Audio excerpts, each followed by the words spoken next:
میں ہوں عبدالحمید اور آپ دیکھ رہے ہیں میرا YouTube channel current affair with Abdul Hamid. ناظرین، ایسے ایسے دل خراش واقعے پاکستان میں ہوتے ہیں کہ کس کس کا ذکر یہاں ہوتا ہے۔ میں دارالحکومت اسلام آباد کے ایک واقعے کا ذکر کرنا چاہوں گا جو اسی ماہ کی 2 تاریخ کو پیش آیا، کیونکہ میرا تعلق بھی سازہ برادری کے ساتھ ایک عرصے تک رہا ہے، جس کا کہ نہ صرف مجھے بلکہ اسلام آباد کی تمام اساتذہ برادری کو اس واقعے پر دلی صدمہ ہوا ہے۔ ہمارے دوست جو I9 اسکول میں 2 ٹیچر اپنے فرائض سر انجام دے رہے ہیں، ان کے چھوٹے بھائی محمد بلال بدھ کی رات 2 تاریخ کو 10 بجے اپنے سیکنڈ شفٹ کے کالج سے BS آنر جس کے وہ اسٹوڈنٹ تھے پڑھ کر واپس آ رہے تھے۔ جیسے وہ I9 تھانے کے نزدیک پہنچے، کانٹا اسٹاف وہ کھلاتا ہے، تو انہیں 2 لوگوں نے روکا اور ان سے موبائل چھیننے کی کوشش کی۔ بلال جس کی عمر 26 سال تھی اور اس نے بغیر کسی حیل و حجت کے وہ موبائل ان کو دے دیا، لیکن وہ موبائل ان کے ہینڈ اوور کرتے ہوئے زمین پر گر گیا اور وہ یہ سمجھے کہ شاید زمین پر گرانے کا اس کا کچھ اور مقصد ہے، تو انہوں نے فائر کیے اور اس بچے کو موت کے گھاٹ اتار دیا اور وہ بچہ شہید ہو گیا۔ جب دارالحکومت میں اس طرح کے واقعات ہوں گے تو پھر کہاں ہے SP صاحب، کہاں ہے DSP صاحب، کہاں ہے کمشنر صاحب، کہاں ہے وزیر داخلہ صاحب، رانا ثناءاللہ صاحب، جو ٹی وی پر بیٹھ کر بڑی بڑی باتیں کرتے ہیں اور دارالحکومت میں ہونے والے اس طرح کے دل خراش واقعے پر وہ کوئی نوٹس نہیں لیتے۔ آخر وہ بلال بھی کسی ماں کا جگر تھا، کسی بہن کا بھائی تھا، کون اس کی زندگی کو واپس لائے؟ اس پر پوری اسلام آباد کی ٹیچر برادری کو دلی صدمہ ہوا ہے اور وہ پرزور اپیل کرتے ہیں کہ اس ایریے کے SHO تھانے کے SHO کو فوراً اس کو معطل کیا جائے اور اس کی شفاف انکوائری کرائی جائے۔ یہ لازمی نہیں ہے کہ تھانے میں رپورٹ جائے تو پھر ہی اپنی کارروائی کریں۔ ان کی ذمہ داری میں آتا ہے اس SHO کی حدود میں اس قسم کے واقعات نہ ہوں۔ لیکن اس بچے کی جان چلی گئی، کیسے واپس آئے گی؟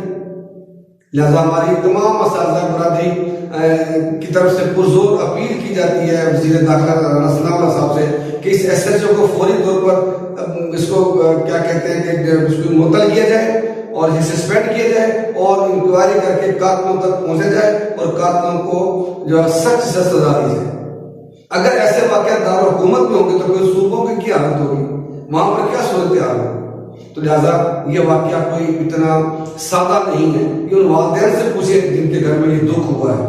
ہم تمام اساتذہ برادری کو اس پر بہت دکھ کے نظر، اساتذہ برادری کو بلکہ پورے اسلام آباد کے رہائشی ہیں، وہ خوف کی فضا میں اپنی زندگی بسر کرنا شروع کر دیا انہوں نے کہ اگر یہ واقعے جیسے لاہور کراچی میں ہوا کرتے تھے لیکن اب اسلام آباد میں اگر یہ واقعے ہوں گے تو پھر اس پاکستان میں رہنے والے لوگوں کا اللہ حافظ۔ تو ہماری دعا ہے کہ اللہ تعالیٰ محمد بلال صاحب کو اپنی جوار احمد میں جگہ دے اور ان کے لواحقین کو صبر و جمیل عطا فرمائے۔ ناظرین، کل کا واقعہ گجرانوالہ کا واقعہ جہاں سابق وزیر اعظم عمران خان صاحب پر قاتلانہ حملہ ہوا، انتہائی افسوس کا مقام ہے اور اس پر جتنی بھی اس کی مذمت کی جائے کم ہے۔ تمام لوگوں کو اس پر جو ہے افسوس ہوا ہے، پوری دنیا سے پیغامات آئے ہیں خان صاحب کے لیے تعزیت کہ یہ واقعہ نہیں ہونا چاہیے۔ لیکن خان صاحب ایک بات تو ہمیں ذہن میں رکھنی ہے کہ جب ہاکی کا میچ ہوتا ہے تو اس میں گول ہوتے ہیں، اس میں وکٹیں نہیں ہوتی، اس میں کیچ آؤٹ نہیں ہوتا، اور اسی طرح جب کرکٹ کا میچ ہوتا ہے تو اس میں گول نہیں ہوا کرتے، اس میں پھر وکٹیں ہوتی ہیں۔ تو یہ بھی ایک سیاست بھی ایک کھیل ہے خان صاحب۔ سیاست میں اگر رہنا ہے تو اس کھیل کے یہی قواعد و ضوابط ہمارے ملک میں جو آپ کے ساتھ کل واقعہ پیش آیا۔ اگر ہم نظر سے چلے چلیں تو کیا نہیں ہوا اس ملک میں؟ اس ملک کے وزیر اعظم لیاقت علی خان کو لیاقت باغ میں ان کو گولی مار کے مار دیا گیا، اسی طرح بھٹو صاحب کو پھانسی ہوئی۔ پھر آپ آ جائیں تو بینظیر صاحبہ پر کراچی میں ثانیہ کارساز میں کیا ہوا، ان کے کنٹینر پر دھماکہ ہوا، اللہ نے ان کی جان کو محفوظ وہاں رکھا، لیکن وہ جو لوگ ان کی زندگی کے در پہ تھے آخرکار ان کو موقع ملا اور کراچی میں پنڈی میں ان کو شہید کر دیا لیاقت باغ میں۔ پھر جس دن محترمہ شہید ہوئی اسی دن مجھے یاد پڑتا ہے کہ کھنہ پور راولپنڈی کے قریب میاں نواز شریف کی گاڑی پر فائرنگ ہوئی اور 9 لوگ شہید ہوئے. میاں صاحب کی اللہ نے زندگی رکھی تھی، وہ بچ گئے. پھر اب آپ پر قاتلانہ حملہ ہوتا ہے. تو اس سیاست کے کھیل میں یہ اتار چڑھاؤ خان صاحب لگا رہتا ہے. لیکن عقل مندی کا مظاہرہ یہی ہے کہ ہمیں آگ پر تیل نہیں چھڑکنا چاہیے، ہمیں آگ پر پانی ڈالنا چاہیے.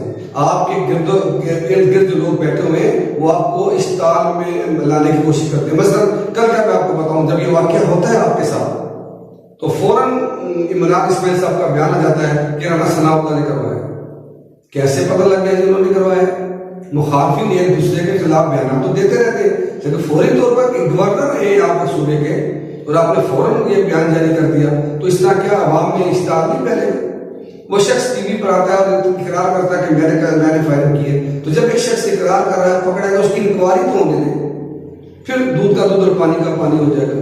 تو اس طرح خان صاحب آج آپ نے بیان دیا کہ یہ جو آج کے حق آپ کے حق میں جو لوگ آج باہر نکلے احتجاج کر رہے ہیں، رات بھی کیا آج بھی کیا، تو آپ نے کہا کہ یہ احتجاج جاری رہے گا.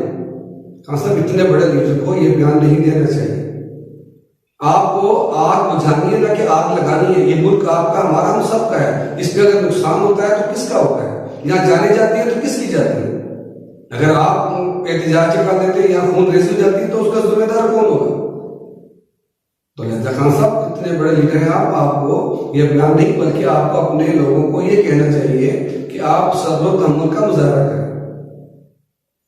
اللہ نے آپ کی زندگی رکھی تھی، آپ کی زندگی اللہ تعالیٰ نے آپ کو بخشی ہے، اس پر ہم سب کو خوشی ہے. لیکن اس طرح کا بیان میں سمجھتا ہوں اس لیول کے لیڈر کو جو ہے وہ نہیں دینا چاہیے تھا. لیکن بہرحال اللہ تعالیٰ آپ کو مزید محفوظ رکھے، آپ اپنی امان میں رکھے. اور میں یہ سمجھتا ہوں کہ آپ اپنے ارد گرد بیٹھے ہوئے لوگوں پر نظر رکھیں. خان صاحب وہی آپ کے دشمن ہیں. میں نام نہیں دینا چاہتا، چند دن میں پتہ لگ جائے گا. لیکن ایک بات کا آپ ذکر ہے، جو لوگ کھڑے ہیں ملانے، پوری دنیا میں، پورے پاکستان میں یہ کہا جا رہا ہے کہ یہ آپ نے ڈرامہ کیا ہے اور تاکہ آپ کا لانگویج ختم ہو جائے. مجھے اس پہ یقین نہیں ہے، میں اس پہ بلیو نہیں کرتا، لیکن فیس بک، واٹس ایپ، ٹویٹر اس پہ بھرے ہوئے. لیکن اس کو اگر ہم ڈرامہ مانے تو ڈرامہ آپ کا ہے یا کسی اور کا ہے؟ ڈرامہ ہے ضرور. اب آپ تھوڑا سا پیچھے چند سال چلے جائیں، پیچھے محترمہ کی شہادت ہوئی، کون وزیر اعلیٰ تھا؟ آپ پر حملہ ہوا، کون وزیر اعلیٰ ہے پنجاب میں؟ اس سے معلوم ہوتا ہے کہ یہ کیا ناقص حکمت عملی ہے حکومت کی. اس وقت بھی ایک واقعہ ہوا، سامنے ہوا، اور پھر دوبارہ سامنے ہوا. تو لہٰذا آپ کو فوری طور پر اپنے بیانات پر غور کرنا ہوگا، تاکہ میرے صاحبہ کی قتل میرے بھوئی شہید ہوئی تو کتنا نقصان ہوا تھا. تو اللہ نے تو آپ کو محفوظ رکھا. خان صاحب آپ اللہ کا شکر ادا کریں اور اپنے کارکنوں کو پرامن رہنے کی وہ کال دیں اور دودھ کا دودھ اور پانی کا پانی ہونے تک انتظار کریں.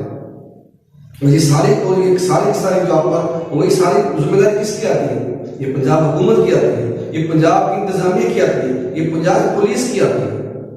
تو آپ کو تو ان سے حساب دینا چاہیے. آپ کے ایک دن بیٹھے ہوئے آپ کے حواری جو آپ کو غلط مشورہ دیتے ہیں، انہوں نے آپ پہ کو راستے پر لگا دیا تاکہ آپ کا ذہن اس طرف چلا جائے. تو میری آپ سے گزارش ہے خان صاحب، نہ صرف میری بلکہ پوری قوم آپ سے توقع رکھتی ہے کہ آپ اس قسم کے بیانات ان لوگوں کے اوپر نہ دیں اور ملک میں امن کی کوشش کروانے کی کوشش کریں اور آگ کو بجھانے کی کوشش کریں، نہ کہ آگ پر تیل چھڑکیں. ہماری دعا کر اللہ آپ کو مزید محفوظ رکھے. اس کے ساتھ ہی مجھے دیجیے اجازت، انشاءاللہ پھر کسی دوسرے ولاگ میں آپ کے ساتھ حاضر ہوں گے. میرے اس چینل کو سبسکرائب بھی کریں اور بیل آئیکن کو ضرور پریس کریں. اگر آپ فیس بک پر تو میرے اس چینل کو آپ شیئر بھی کریں. اللہ تعالیٰ ہم سب کا حامی و ناصر ہو. والسلام.